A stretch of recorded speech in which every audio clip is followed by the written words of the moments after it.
74 آیت نمبر ہے 74۔ بسم اللہ الرحمن الرحیم۔ الحمد للہ رب العالمین والصلاة والسلام علی سید الانبیاء والمرسلین وعلی آلہ واصحابہ اجمعین۔ اما بعد فاعوذ باللہ من الشیطان الرجیم۔ بسم اللہ الرحمن الرحیم۔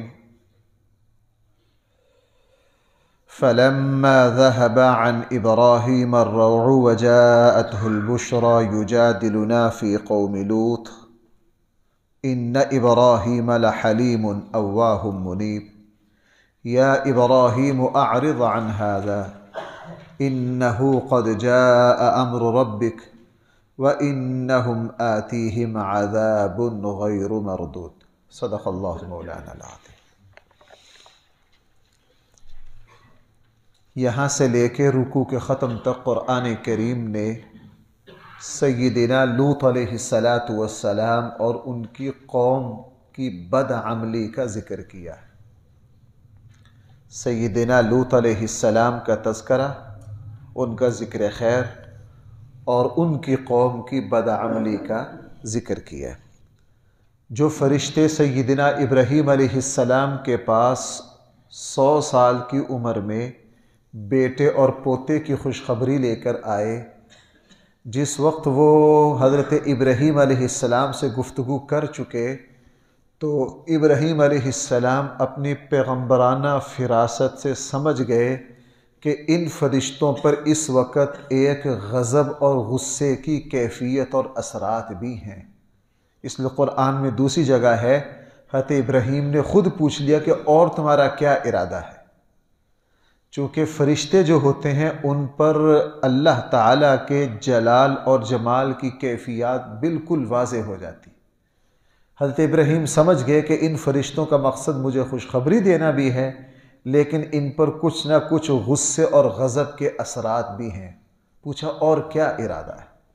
یہاں ہے فلما ذهب عن ابراہیم الروع، جب ابراہیم علیہ السلام کا خوف چلا گیا اور خوشخبری آ گئی، یجادلنا فی قوم لوط، تو ہم سے جھگڑا کرنے لگ گئے کس کے بارے میں؟ لوط۔ چونکہ لوط علیہ السلام جو ہیں وہ حضرت ابراہیم علیہ السلام کے بھتیجے ہیں، حضرت ابراہیم کے بھائی ہیں۔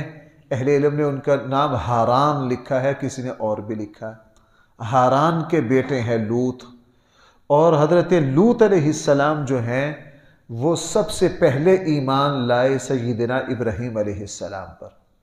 جب تک نبوت کا سلسلہ جاری تھا اس وقت ایسا ہوتا تھا کہ ایک نبی کے جو صحابی ہیں بعد میں انہی صحابی کو نبوت کے عہدے پر فائز کر دیا جائے۔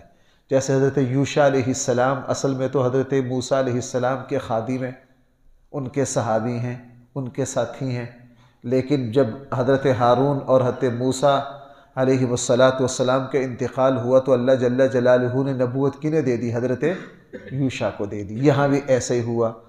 لوط علیہ السلام صحابی ہیں سیدنا ابراہیم خلیل اللہ علیہ السلام کے اور بھتیجے ہیں، اللہ نے ان کو بھی نبوت دے دی۔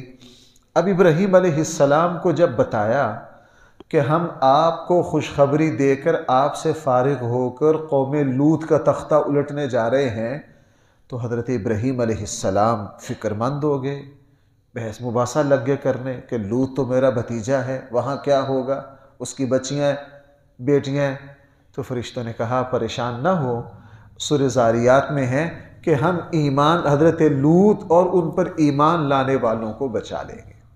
یہ فرشتے پھر وہاں سے فارغ ہو کر آئے حضرت لوط کی بستیوں میں۔ ابراہیم علیہ السلام اس وقت رہتے تھے شام میں، جو موجودہ فلسطین بیت المقدس کا جو علاقہ یہاں، اور بیت المقدس سے آپ حجاز مکہ مدینہ کی طرف آئیں تو اردن آتا ہے، موجودہ اردن میں اب بھی وہ بستیاں ہیں۔ یہ کئی بستیاں تھیں، ان میں سب سے بڑی بستی جو تھی اس کا نام سدوم ہے۔ اس کا نام کیا ہے؟ سدوم۔ اور سدوم میں اللہ جل جلالہ نے لوط علیہ السلام کو نبی بنا کر بھیجا۔ اللہ تعالیٰ کی سنت یہ تھی کہ جب بھی کسی خطے میں نبی بنا کر بھیجنا ہے نا تو جو مرکزی مقام ہوتا تھا نا اس پورے خطے کا، اس مرکزی مقام پر اللہ جل جلالہ کسی کو نبی بنا کر بھیجتے تھے۔ میں بطور مثال کہہ رہا ہوں، سمجھانے کے لیے کہہ رہا ہوں، حقیقتاً نہیں کہہ رہا۔ مثلا ڈسکا ایک مرکزی شہر ہے، اس کے دائیں بائیں بہت سے دیہات ہیں۔ ایسا نہیں ہوتا تھا کہ ڈسکا کو چھوڑ کر نبی اللہ تعالیٰ کسی گاؤں میں بھیج دیں، متنا والی میں بھیج دیں، ایسا نہیں۔ اللہ جل جلالہ کی طرف سے جب بھی کسی کو نبی بنا کر بھیجنا ہوتا تو جو صدر مقام ہوتا نا وہاں بھیجتے۔ اس لیے بھائی ساری دنیا کا صدر مقام بیت اللہ ہے۔ بھائی ساری دنیا کا صدر مقام کیا ہے؟ بیت اللہ ہے۔ اسی لیے بڑے بڑے جغرافیہ کے ماہرین نے ثابت کیا کہ بیت اللہ کی مثال جسم میں اس طرح ہے جس طرح ناف، جس طرح کیا ہے؟ ناف۔ یہی سے پوری دنیا کو غذا ملتی ہے۔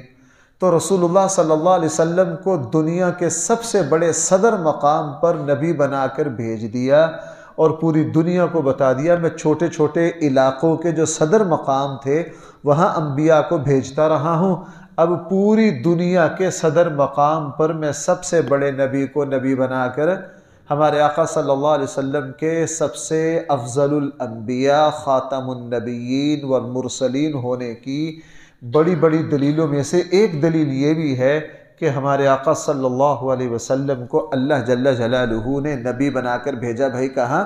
بیت اللہ شریف میں۔ بہرحال لوط علیہ السلام کی جو قوم تھی یہ ایسی بد فطرت، خبیث النفس اور غلیظ الفطرت تھی کہ اس قوم نے زمین پر ایک ایسے گندے اور گھنونے عمل کو جاری کیا، بلکہ اس کا آغاز کیا جو زمین پر اس سے پہلے نہیں ہوا تھا۔ قرآن کریم نے 8ویں پارے میں فرمایا کہ زمین پر ان بدبختوں سے پہلے اس کمینگی کا اظہار کسی نے نہیں کیا۔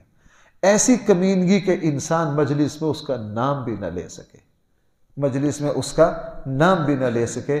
آج کل ذرا مہذب دنیا میں اور اس عمل کی شناعت کو، اس کی غلاظت اور گندگی کو کم کرنے کے لیے ایک لفظ تراش لیا گیا ہے، ہم جنس پرستی۔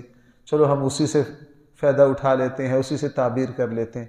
زمین پر ہم جنس پرستی کا آغاز ان خبیثوں نے کیا، اور یہ بد فطرت ہے، یہ ایسا غلیظ عمل ہے۔ اسی لیے اسلام میں اس عمل پر بڑی بڑی سخت سزائیں، بڑی بڑی سخت فقہائے اسلام کے اگر ہم ارشادات دیکھیں نا، وہ ایسی سخت سے سخت سزا تجویز کرتے ہیں اس پر، چونکہ اس عمل کا انسانی فطرت سے کوئی لینا دینا نہیں ہے۔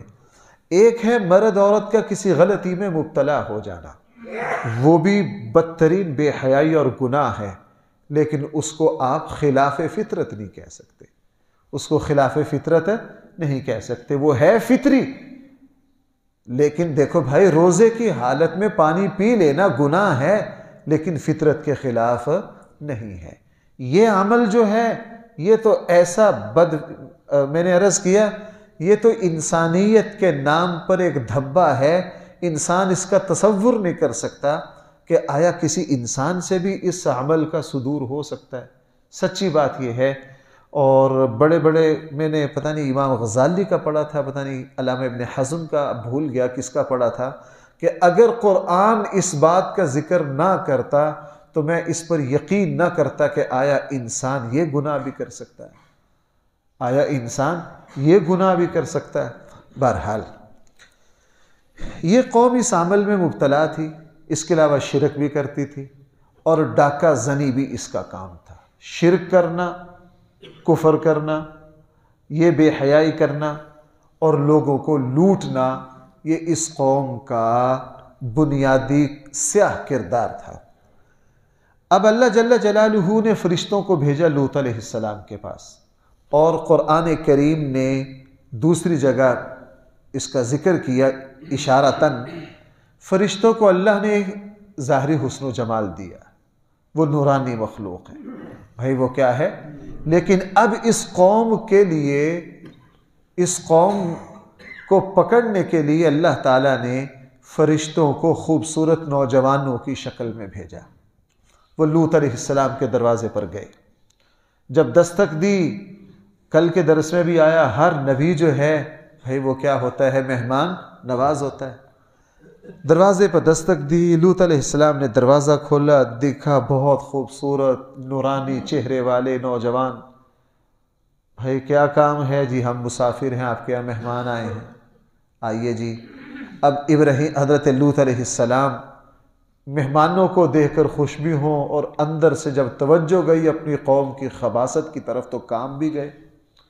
جلدی جلدی ان کو اندر بٹھایا، پریشان ہو گئے کہ یہ کیا، اور ڈر تھا اپنی قوم کا کہ میری قوم کیا کرے گی. اور تاریخی روایات میں یہ ہے کہ لوط علیہ السلام کی جو بیوی تھی وہ تو کافرہ ہے، اس کا کافر ہونا تو قرآن نے بھی بیان کیا ہے.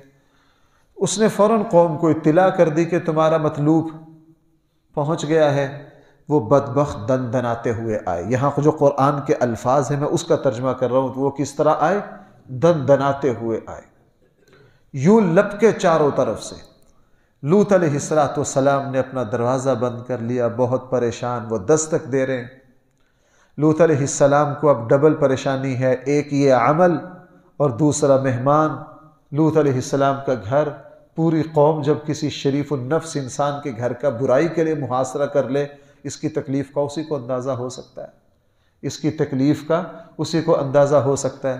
لوط علیہ السلام کی جب بے چینی اور بے بسی کو انہوں نے دیکھا، نوجوان فرشتوں نے پوچھا آپ کیوں پریشان ہیں؟ انہوں نے کہا تمہیں نہیں پتہ میری قوم کی گندگی اور غلاظت کیا ہے. ابھی تک لوط علیہ السلام ان کو پہچان نہیں سکے، جس طرح ابراہیم علیہ السلام نہ پہچان سکے. اسی سے علماء سمجھیں کہ بعض مرتبہ فرشتے اس طرح آ جاتے ہیں کہ انبیاء بھی ان کو پہچان نہیں سکتے. اب لوط علیہ السلام نے بھی اب حضرت ابراہیم کی طرح نہیں پہچانا. آپ کو نہیں پتہ میری قوم کیا ہے؟ ان فرشتوں نے کہا آپ پریشان نہ ہو، آپ پریشان نہ ہو، ہم اللہ کے فرشتے ہیں، ہم کوئی نوجوان ہیں، یہ ہم تک نہیں آ سکتے، یہ ہم تک نہیں آ سکتے. اور قرآن کریم نے سورہ قمر میں اس کا اشارہ کیا کہ لوط علیہ السلام سے فرشتوں نے کہا آپ دروازہ کھول دیجئے. جب دروازہ کھول کے وہ سارے دندناتے اندر آئے تو فرشتوں نے اپنا پر مار کے ان سب کی نگاہوں کو ختم کر دیا، مسخ کر دیا. وہ کوئی بھی دیکھ نہ سکے، آنکھوں کے آگے بھائی کیا آ گیا؟ اندھیرا آ گیا. قرآن کریم سورہ قمر میں کہہ رہا ہے ہم نے ان کو اندھا کر دیا. ہم نے ان کو کیا کر دیا؟ اندھا کا معنی یہ بھی ہو سکتا ہے کہ وہ اندر آئے، فرشتے غائب ہو گئے، انہوں نے دیکھا، وہ فرشتوں کو دیکھ ہی نہ سکے، دیکھ دکھا کے چل گئے کہ یہاں تو کچھ بھی نہیں. جب وہ چلے گئے تو پھر فرشتوں نے اپنا پورا منصوبہ ان کے سامنے رکھا. اور جس وقت وہ بدبخت آئے تھے حضرت لوط علیہ السلام پر قربان جائیے، اس وقت بھی نصیحت ضرور کی. جب انہوں نے گھر کا محاصرہ کیا نا، لوط علیہ السلام نے ان سے کہا اے بدبختو، اللہ تعالیٰ نے قوم کی بیٹیاں تمہارے لیے رکھی ہیں، تم صحیح فطرت پر نکاح کے ذریعے آؤ، بد فطری پر کہاں جاتے ہو؟ الیس منکم رجل رشید، تم میں کوئی انسان کا بچہ ایک بھی نہیں ہے، تم میں کوئی سلیم الفطرت ایک بھی نہیں ہے. اور جب انہوں نے محاصرہ کیا نا گھر کا، یہاں اندازہ لگائیے لوط علیہ السلام کی بے بسی کی. حضرت لوط علیہ السلام نے اس وقت دکھ سے کہا کاش میرا یہاں خاندان ہوتا، میرا یہاں قبیلہ ہوتا، جس سے مجھے کیا ملتی؟ طاقت ملتی. فرشتوں نے کہا جناب آخری رات ہے یہ، آپ صبح کے وقت نکل جائیے. اور کئی مرتبہ قرآن نے اس کو بیان کیا ہے ساری قوموں پر عذاب بھائی کس وقت آیا؟ صبح کے وقت. ہمارے آقا صلی اللہ علیہ وسلم ویسے ہی صبح کی دعائیں نہیں پڑھا کرتے تھے اٹھ کر.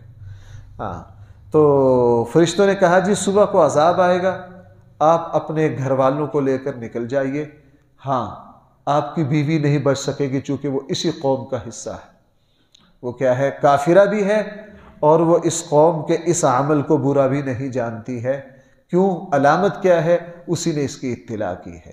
بہرحال جب صبح کا وقت ہوا حضرت لوط علیہ السلام نکلے اور اپنی بیٹیوں کو لے کر. اہل علم نے بعض نے حضرت لوط کی 2 بیٹیاں لکھی ہیں، بعض نے 4 بیٹیاں لکھی ہیں. جب وہ نکلے تو اللہ جل جلالہ کی طرف سے عذاب آیا. 3 عذابوں کا ذکر تو قرآن میں ہے، اور ان 3 کو ملانے سے چوتھا عذاب خود بخود سمجھ میں آ جاتا ہے. اللہ جل جلالہ کی طرف سے ایک عذاب تو چیخ کا آیا، فرشتے نے چیخ ماری اور ان سب کے دل پھٹ گئے. دوسرا عذاب یہ آیا کہ قرآن نے یہاں آ رہی ہے یہ بات کہ ان کی بستیوں کو اٹھایا اور الٹ کر زمین پر دے مارا، ان کے اوپر والے حصے نیچے چلے گئے اور نیچے والے حصے اوپر آ گئے۔ اور تیسرا عذاب ان پر یہ آیا، قرآن یہاں کہہ رہا ہے مسومۃ عند ربک، کہ نوکیلے پتھر، مٹی اور پتھر سے جو ملتے ہوئے وہ بڑے نوکیلے سے، آپ نے شاید یہ جہاں کشمیر کے چھوٹے چھوٹے پہاڑ شروع ہوتے ہیں یہاں دیکھا ہوگا، وہ جو نوکیلا پتھر ہوتا ہے وہ بہت خطرناک ہوتا ہے اگر پاؤں پہ لگ جائے، تو وہ نوکیلے پتھر اللہ نے ان پر برسائے، اور مسومۃ عند ربک، اللہ تعالیٰ کی طرف سے اس پر نشان لگے ہوئے تھے۔ نشان کا کیا مطلب ہے؟ بعض اہل علم نے یہ سمجھا ہے کہ جو پتھر جس کو لگنا ہے اس کا نام اس پر لکھا ہوا تھا، اس کا نام اس پر لکھا ہوا تھا۔ یہ تین عذاب آئے، اور بھائی جب اتنے بڑے سسٹم کو اٹھا کر یہ اوپر لے گئے تو زلزلے کا آنا تو ایک فطری عمل تھا، اس لیے 4 عذاب آئے۔ اور مفسرین کی رائے یہ ہے کہ کسی قوم پر اللہ تعالیٰ نے 4 عذاب بیک وقت مسلط نہیں کیے سوائے قوم لوط کے، سوائے قوم، آپ اس سے اندازہ لگا لیجئے اللہ جل جلالہ کو یہ عمل کتنا ناپسند ہے۔ اللہ تعالیٰ ہم مسلمانوں کی نسلوں کی اس عمل سے حفاظت فرمائے۔ اب ذرا الفاظ دیکھ لیجئے قرآن کیا کہہ رہا ہے۔ کچھ باتیں الفاظ میں ہیں، وہ میں الفاظ کے ساتھ ساتھ عرض کرتا ہوں۔ فَلَمَّا ذَهَبَ عَنْ إِبْرَاهِيمَ الرَّوْعُ، پھر جب چلا گیا ابراہیم کا خوف، وَجَاءَتْهُ الْبُشْرَى، اور ان کے پاس بیٹے اور پوتے کی خوشخبری آ چکی، يُجَادِلُنَا فِي قَوْمِ لُوط، تو ہم سے جھگڑا کرنے لگ گئے قوم لوط کے بارے میں۔ بھئی ہم سے کیا کرنے لگ گئے؟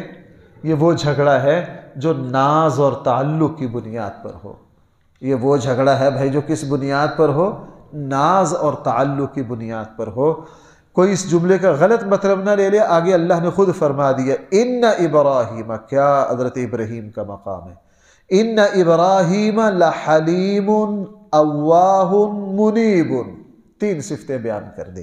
ابراہیم علیہ السلام جو تھے نا وہ بڑے بردبار، حلیم تھے، اواہ منیب، اور بڑے عاجزی انکساری کرنے والے تھے، اور اللہ تعالیٰ کی طرف بہت زیادہ رجوع۔ یہ 3 صفتیں ہیں، اس میں ساری صفات آ گئی۔ یا ابراہیم اعرض عن ھذا، فرشتوں نے کہا، یا اللہ نے کہا ابراہیم چھوڑ اس بات کو، اب اس بات کو چھوڑ دیجئے۔ کیوں؟ انہو قد جاء امر ربک، بے شک تیرے رب کا فیصلہ اب ہو چکا ہے کہ اس قوم کی جڑ کو اب کاٹ دینا ہے۔ وَإِنَّهُمْ آتِيهِمْ عَذَابٌ غَيْرُ مَرْدُودٍ، اس قوم پر عذاب کا ایسا وار کیا جائے گا جس کو کوئی روک نہ سکے گا۔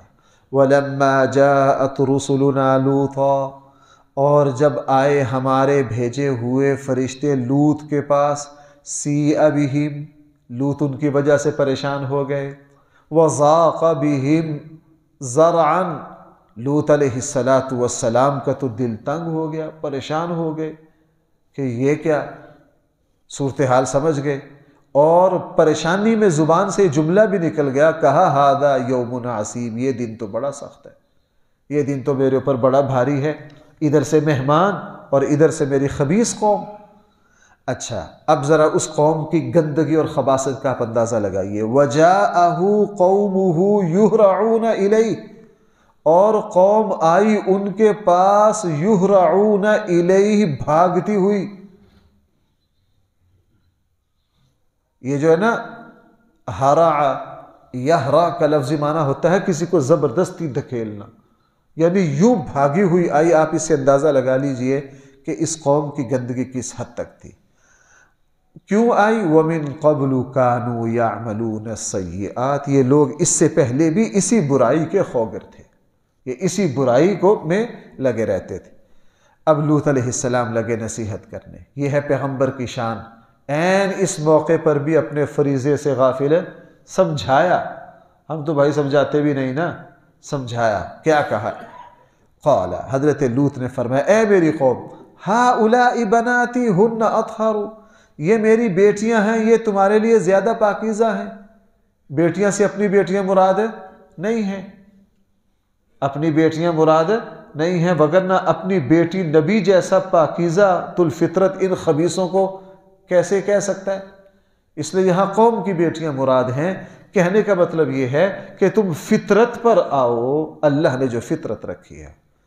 فاتقوا اللہ، اللہ سے ڈرو، ولا تخزونی فی ضیفی، میرے مہمانوں کے بارے میں مجھے رسوا نہ کرو، میرے مہمانوں کے بارے میں مجھے۔ الیس منکم رجل رشید، تم میں کوئی ایک بھی سیدھا آدمی نہیں ہے؟ قالوا، اب جواب سننا، اللہ اکبر، انہوں نے کہا لقد علمت ما لنا فی بناتک من حق، تو اچھی طرح جانتا ہے ہمیں آپ کی بیٹیوں میں یعنی قوم کی بیٹیوں میں کوئی دلچسپی نہیں ہے، ہمیں قوم کی بیٹیوں میں کوئی دلچسپی۔ وَإِنَّكَ لَتَعْلَمُ مَا نُرِيدُ، لوط تو بھی جانتا ہے ہم کیا چاہتے ہیں۔ قال، حضرت لوط نے دکھ سے کہا کاش، لو کاش، ان لی بکم قوہ، میرے پاس کوئی طاقت ہوتی، او آوی الی رکن شدید، یا میرے پاس کوئی مضبوط طاقت ہوتی جہاں میں پناہ لیتا، کاش میرے پاس کوئی میرا خاندان اور قبیلہ ہوتا۔ اسی لیے بھائیوں رسول اللہ صلی اللہ علیہ وسلم نے فرمایا، یہ صحیح حدیث ہے، کہ اللہ تعالیٰ نے حضرت لوط کے بعد پھر قانون تبدیل کر لیا۔ حضرت لوط کو جس قوم کی طرف نبی بنا کر بھیجا گیا تھا، حضرت لوط اس قوم میں سے نہیں تھے، اس قوم میں سے نہیں تھے۔ حضرت لوط نے کہا کاش میرا خاندان اور قبیلہ ہوتا، میں تمہارا کیا کرتا، مقابلہ کرتا۔ حضرت لوط کے بعد اللہ تعالیٰ نے پھر قانون تبدیل کر دیا، پھر ہر نبی کو اس کی اپنی قوم کی طرف نبی بنا کر بھیجا، پھر کسی بھی نبی کو غیر قوم کی طرف نبی بنا کر نہیں بھیجا۔ قالوا یا لوط، انہوں نے کہا اے لوط، انا رسل ربک لن یصلوا الیک، اب یہ فرشتے بولے، فرشتوں نے کہا اے لوط، انا رسل ربک، ہم تیرے رب کے بھیجے ہوئے ہیں، ہم عام بندے نہیں ہیں۔ لن یصلوا الیک، یہ آپ تک نہیں پہنچ سکیں گے، آپ پریشان نہ ہو، دروازہ کھول دیجئے۔ فَأَسْرِ بِأَهْلِكَ بِقِطْعٍ مِّنَ اللَّيْلِ، رات کے کسی حصہ میں اپنے گھر والوں کو لے کر نکل جائیے۔ بھائی یہاں بیٹیوں کو قرآن نے کیا کہا ہے؟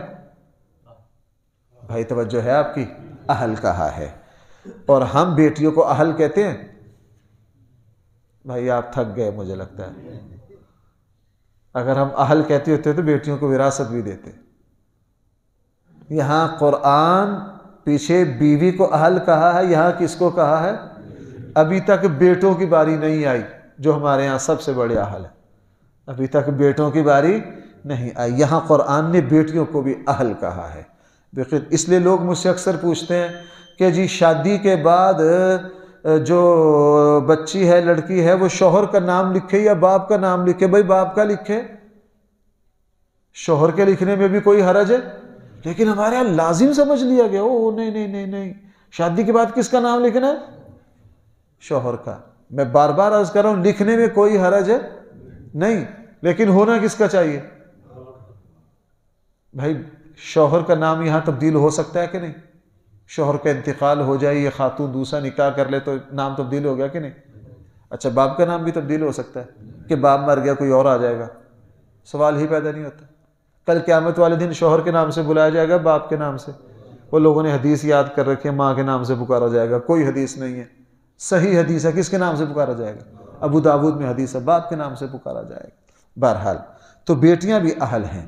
وَلَا يَلْتَفِتْ مِنْكُمْ أَحَدًا، اور تم میں سے کوئی بھی ادھر ادھر متوجہ نہ ہو، إِلَّا امْرَأَتَكَ، ہاں آپ کی بیوی، اس کو نہیں چھوڑا جائے گا۔ إِنَّهُ مُصِيبُهَا مَا أَصَابَهُ، آپ کی بیوی کو بھی وہی مصیبت پہنچے گی جو مصیبت آپ کی قوم کو پہنچے گی۔ إِنَّ مَوْعِدَهُمُ الصُّبْحُ، اس وعدے کو نافذ کرنے کا جو وقت ہے وہ صبح ہے۔ أَلَيْسَ الصُّبْحُ بِقَرِيبٍ، کیا صبح قریب نہیں ہے؟ اس سے یہ سمجھ میں آیا حضرت لوط اتنے پھر غصے میں آ گئے، حضرت لوط نے کہا ان کا تختہ ابھی الٹ دو۔ فرشتے نے کہا نہیں، کوئی صبح دور نہیں ہے، ہم صبح کے وقت ہی اللہ کے حکم کے مطابق یہ فیصلہ کریں گے۔ فَلَمَّا جَاءَ أَمْرُنَا جَعَلْنَا، پھر جب ہم نے اپنا حکم نافذ کیا، جَعَلْنَا عَالِيَهَا، ہم نے ان کے اونچے کو، سَافِلَهَا، ان کا نیچے کر دیا۔ ہم نے ان کے اوپر کے حصوں کو، چھتیں نیچے چلی گئی، فرش اوپر آ گئے۔ وَأَمْطَرْنَا عَلَيْهَا حِجَارَةً مِّن سِجِّيلٍ، اور ہم نے پھر پتھروں کی، نوکیلے پتھروں کی، نشان لگے ہوئے پتھروں کی بارش برسائی، مُصَوَّمَةً عِندَ رَبِّكَ، تیرے رب کی طرف سے ان پر کیا لگے ہوئے تھے؟ نشان۔ آگے قرآن اب یہ ہے وَمَا هِيَ مِنَ الظَّالِمِينَ بِبَعِيدٍ، یہ ظالموں کی بستیاں ان لوگوں سے کچھ دور نہیں ہے۔ چونکہ جب یہ شام جاتے تھے تو صدوم کے پاس سے گزرتے تھے مکہ والے، مکہ والوں کو کہا جناب ان کی بستیاں اب تم سے کوئی دور نہیں ہے، تم وہاں سے گزرتے ہی ہو، ان کا حشر دیکھ لو، تم وہاں سے گزرتے ہی ہو۔ میں نے اپنے بڑے بڑے اسلاف کو دیکھا، وہ بڑی پناہ مانگا کرتے تھے اس عمل کے، اے اللہ ہمارے معاشرے کو اس عمل سے بچا، ہمارے معاشرے کو اس عمل سے بچا۔ سچی بات یہ ہے، بعض باتیں صاف صاف نہیں کہی جا سکتی، بڑی کوشش ہو رہی ہے کہ مسلمان معاشرے میں اس گندگی کو پھیلایا جائے۔ اس گندگی میں جو مبتلا ہوگا، پکی بات ہے وہ ان شکل میں تو انسان کہلا سکتا ہے، لیکن وہ اپنی فطرت کے اعتبار سے انسان نہیں ہے۔ اللہ تعالی ہماری نسلوں کی حفاظت فرمائے۔ الحمدللہ رب العالمین، والصلاة والسلام على سید الانبیاء والمرسلین وعلى آلہ واصحابہ اجمعین۔ ربنا آتنا فی الدنیا حسنہ وفی الآخرۃ حسنہ وقنا عذاب النار۔ صلی اللہ تعالی علی خیر خلقہ سیدنا و مولانا محمد وآلہ واصحابہ۔